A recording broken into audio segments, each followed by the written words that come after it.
The rest of this month, we are talking about healing. Healing. And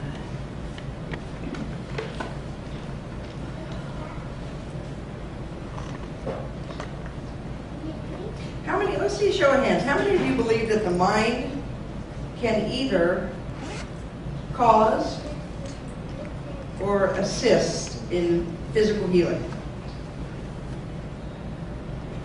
How many of you believe that the mind can cause or assist in illness? How many of you are willing to apply that to you? All right. We shall see. We shall see. So, yeah, that's what we're going to talk about for the next 3 weeks. And I think that all of us say that we believe that. I say that I believe that. And sometimes, when push comes to shove, I doubt. And there's a reason for that. So my aim the next 3 weeks is to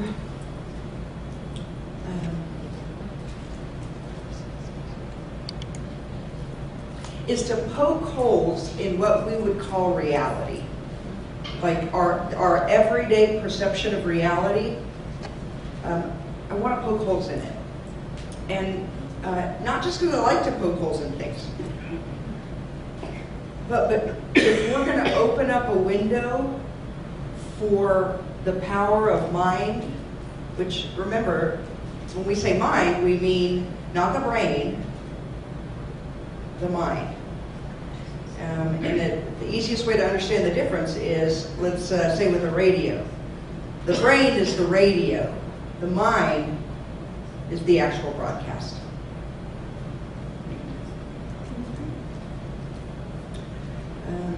Anyway, for the mind to be effective, we actually have to open up a place and say, yeah, I see how this is possible. And in order for that to happen, we have to see things with a new pair of eyes, hear things with a new set of ears, and give up our habitual perceptions. All right, so I'm going to start with a couple of stories. Our entire movement actually got its start as a means of physical healing. So in the early 1800s, there was a New England watchmaker. His name was Phineas Parkhurst Quimby. And he had tuberculosis. He had a wife, two young children, and an infant. And he was very, very sick. Now, to top it off, he was being treated by the most cutting-edge medicine of the day, which, well, we're familiar with the manifestation of this particular theory as bloodletting. You ever watch a movie like it's Wild Wild West, and well, I'm going to cut you and drain your blood, and that's going to somehow make you well? Well, there was another interpretation of that theory, and it had to do with ingesting something that was very high in mercury. So not only was the man sick with tuberculosis, he actually had mercury poisoning. And he was so sick, and he said, I gave up, his words that we found in his journals 100 years later, I gave up to die. Because they couldn't treat him, and he was just getting worse. So he talks to this friend of his, and the friend says, hey, there's this thing going on in Europe, and it's you ride a horse really fast, and sometimes that helps people's healing. So he's like, well, I got nothing to lose, except for he was so weak and so sick that he couldn't ride a horse. So he thought, well, I'll try it in a carriage. So he gets in a carriage, goes for a ride through the countryside, and it's boom, boom, boom. Well, one day he goes for a ride in the carriage, and he has this really obstinate horse. And the horse stops 2 miles from home, and the horse will not budge, So the only way that Quimby could get the horse to move was to get out of the carriage and kind of run alongside of it, and then it would move with him. Well, he ran up this hill, the man's still sick. He gets to the top of the hill, he's completely exhausted, he can't even stand up, can't even lift the whip for the horse. And he sees a farmer, and he asks the farmer to come over, and so Quimby gets on the horse, asks the farmer to slap its fanny to get it going, and he rides full speed ahead for just under 2 miles back to his farm. And when he gets there, he feels better than he's felt in years. He's invigorated, he feels strong, he feels amazing compared to the way he was feeling a couple of hours before. And all he can really make sense of that event is that somehow the excitement of his mind from the ride has affected his body and brought about some strengthened condition. But he doesn't really understand what it is, but he's really interested and he's intrigued by it. He's actually a clockmaker, and so he has a real interest in how things work. Right? Fast forward 20 years, there's a Methodist minister also in New England.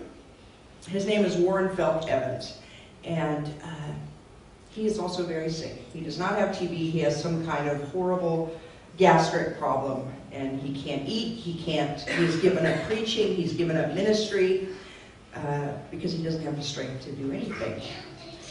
In the meantime, he starts reading some theories from a guy by the name of Emanuel Swedenborg. And he becomes very interested and pursues every option he can think of that is either religious and or relating to his mind about how to heal himself. And after working with himself and then coincidentally meeting Quimby, who's also in New England, in Maine, and has been thinking about this for 20 years, right? The two of them talk, and Evans figures out, he's a very deeply religious man, and so he comes to understand that if he prays to his Christ with belief, that it's affecting him. Whereas Quimby kind of came at it from a secular approach. He wasn't really interested in the God angle. He was more interested in just the mechanical healing using the mind. So we have these two things come together. The understanding that mind can contribute or cause illness and healing, and then from Evans, the understanding that this has everything to do with God.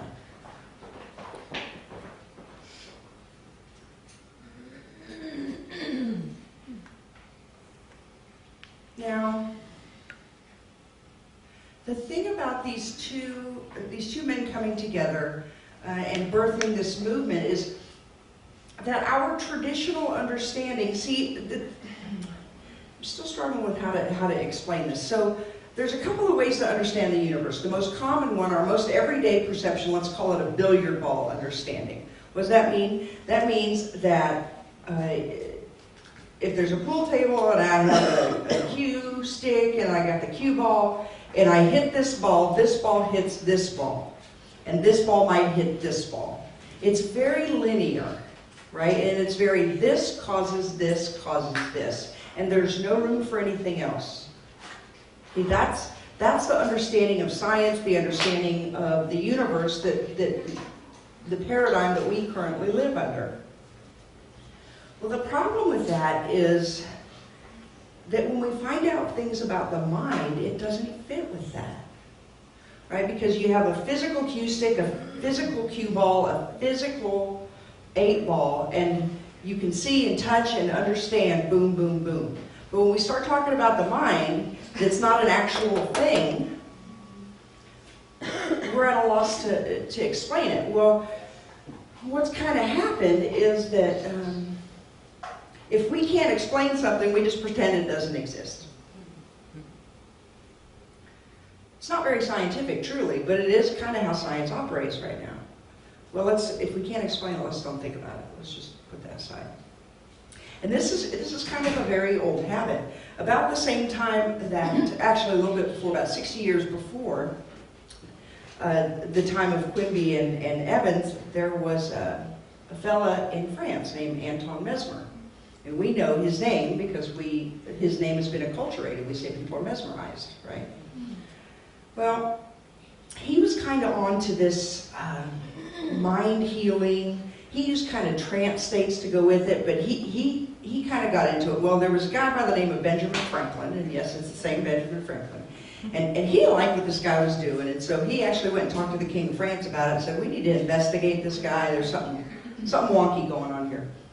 And so they formed this commission to investigate Anton Mesmer. And they set up a space for him to do his experiments and everything. And basically what he would do is sit in front of somebody and then just kind of stare into their eyes and do some kind of hand motions and stuff.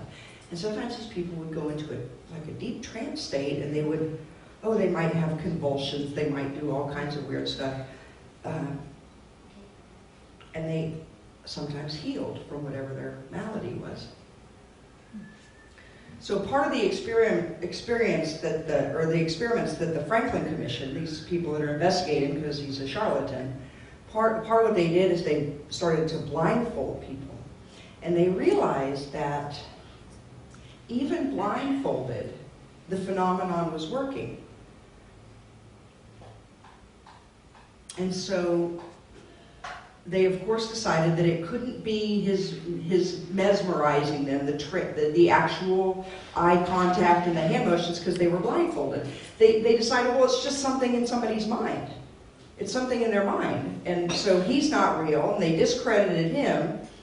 But they missed the most important piece of possibility, because all they did was discredit him.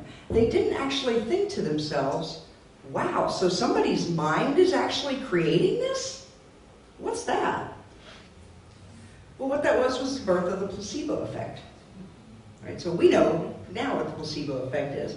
It's somehow that somebody thinks they're getting a medication or some other type of cure or healing modality, and about 1/3 of people will respond as if they are receiving treatment, when in fact it's a sugar pill or a camera flash, or depending on what it is.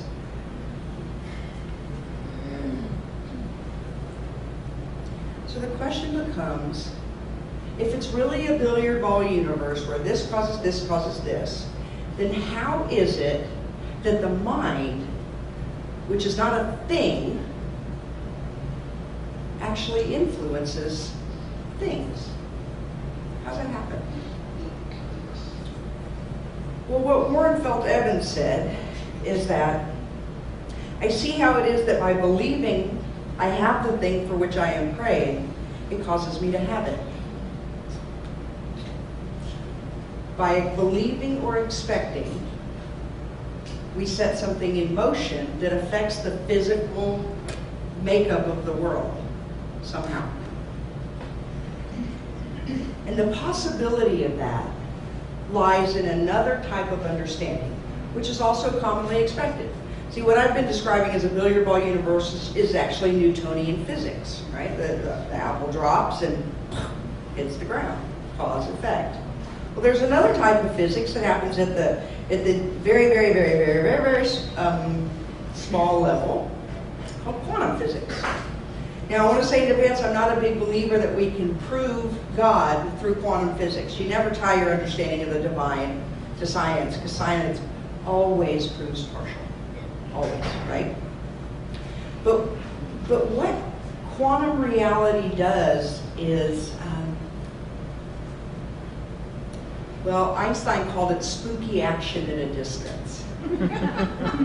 Right?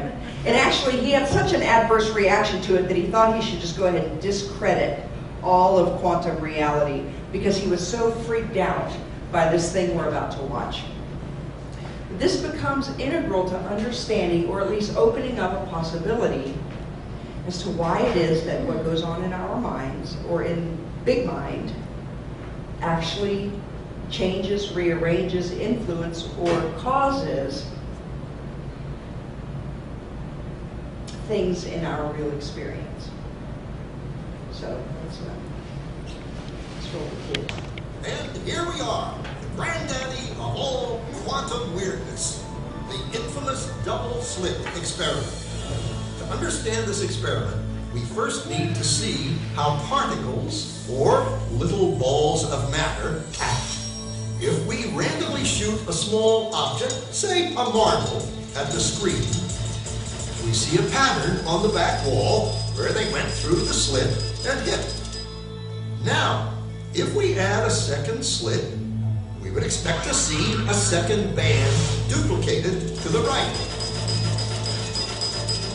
Now, let's look at waves. The waves hit the slit and radiate out, striking the back wall with the most intensity directly in line with the slit. The line of brightness on the back screen shows that intensity. This is similar to the line the marbles make. But when we add the second slit, something different happens. If the top of one wave meets the bottom of another wave, they cancel each other out. So now there is an interference pattern on the back wall. Places where the two tops meet are the highest intensity, the bright lines, and where they cancel, there is nothing. So, when we throw things, that is, matter, through two slits, we get this, two bands of hits. And with waves, we get an interference pattern of many bands. Good so far. Now, let's go quantum.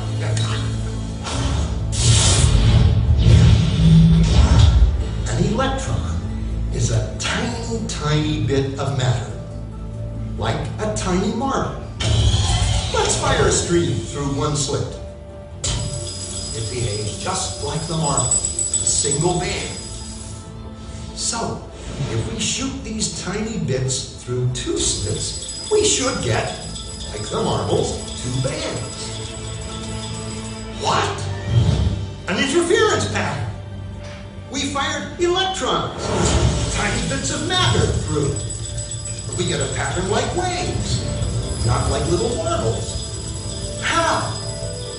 How could pieces of matter create an interference pattern like a wave? It doesn't make sense. But physicists are clever. They thought, maybe those little balls are bouncing off each other and creating that pattern. So, they decide to shoot electrons through one at a time. There is no way they can interfere with each other. But after an hour of this, the same interference pattern is seen to emerge. The conclusion is inescapable. The single electron leaves as a particle, becomes a wave of potentials, goes through both slits, and interferes with itself to hit the wall like a particle.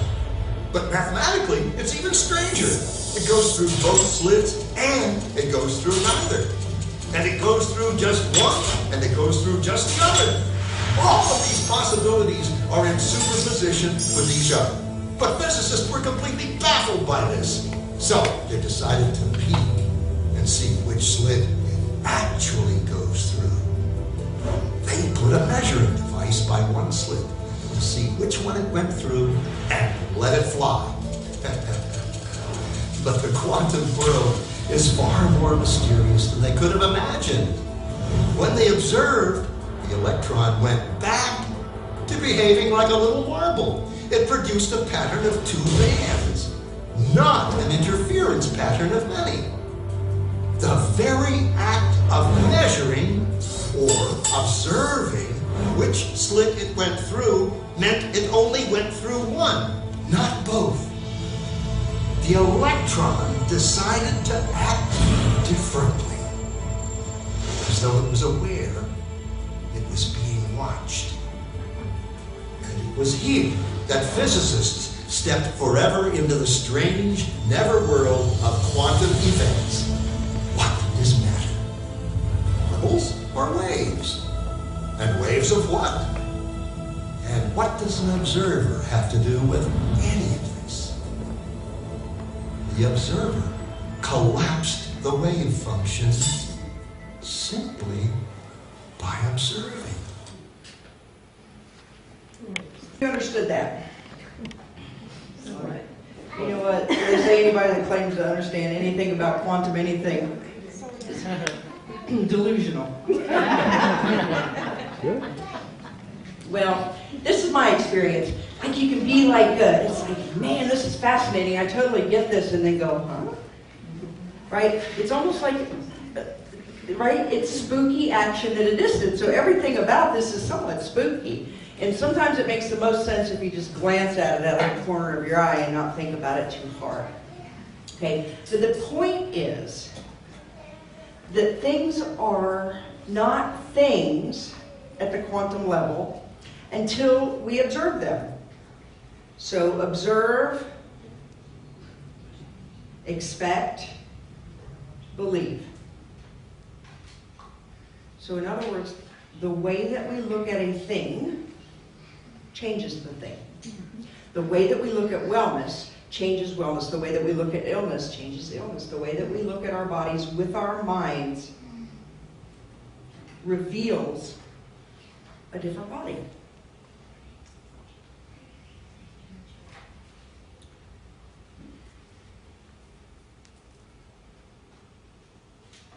I think it's the hardest to understand what it is we teach with the body because we're so familiar with bodies as solid.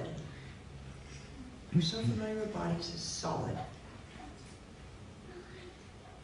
And yet, I mean, what do we know about the most basic units in the universe? They're these little bitty things with a bunch of air. I mean, so we're like 99.99% air. Well, even within the water molecules, they're air. And yet we feel so solid. And so it's really, it can be challenging to leap from the way that I'm thinking about my health, or the way that I'm thinking about this illness, or this wellness, or this life event, or this dream, or anything, is shaping the thing itself.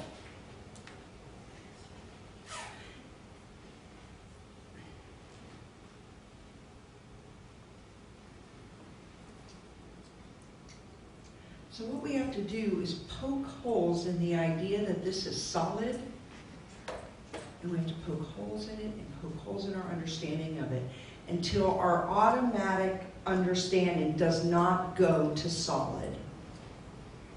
It goes to possible. It goes to possible.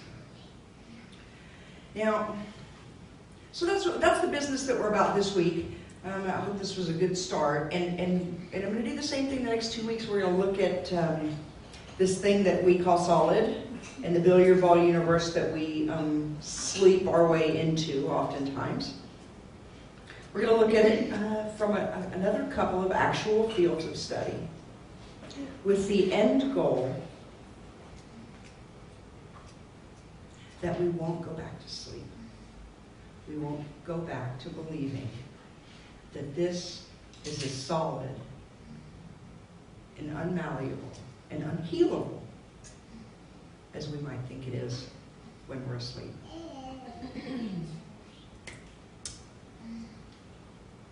Let's pray.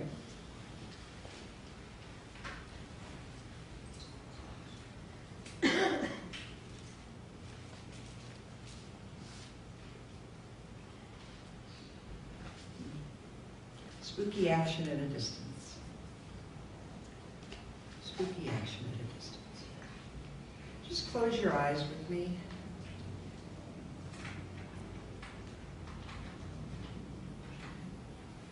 And feel your body. Feel the totality of your body.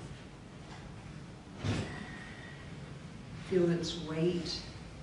Maybe your feet on the ground, your hands on your legs or on the sides of the chair.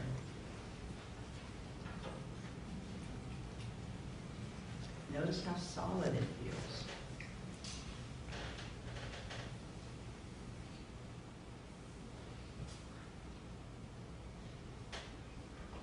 You know, just use your imagination.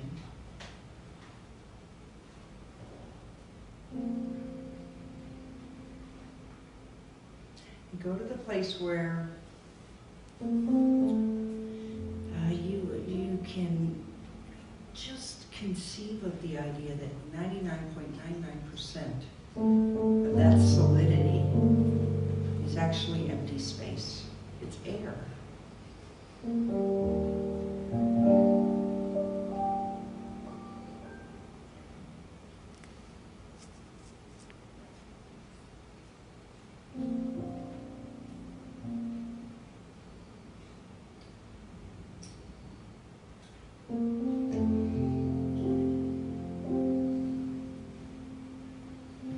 And taking a deep breath,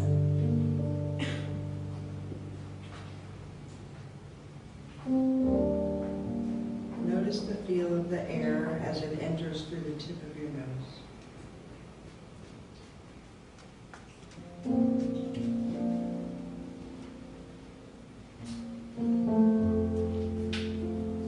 So if we follow that air, it comes in through the nose and moves into our lungs.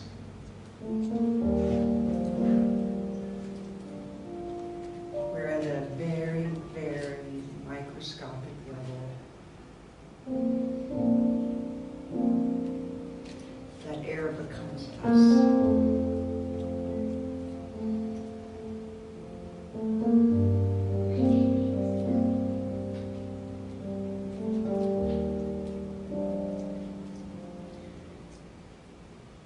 So the truth is that as we exhale,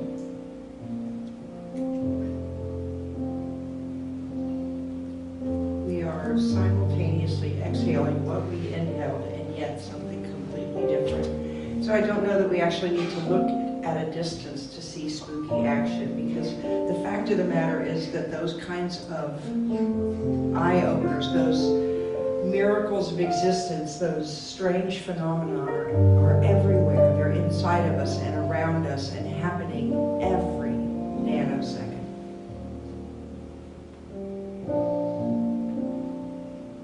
So what I'm affirming and declaring is that our eyes see this, our hearts feel this, our ears hear this.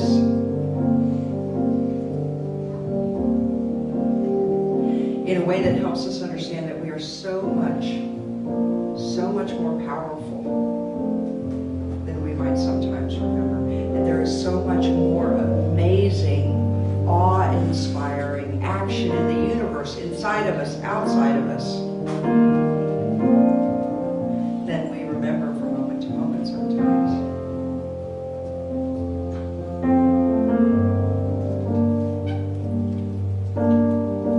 So what I affirm and declare at this moment is that our eyes are open, our ears are open, our hearts are open, and we are at the level of will, open to seeing things and being things a new way.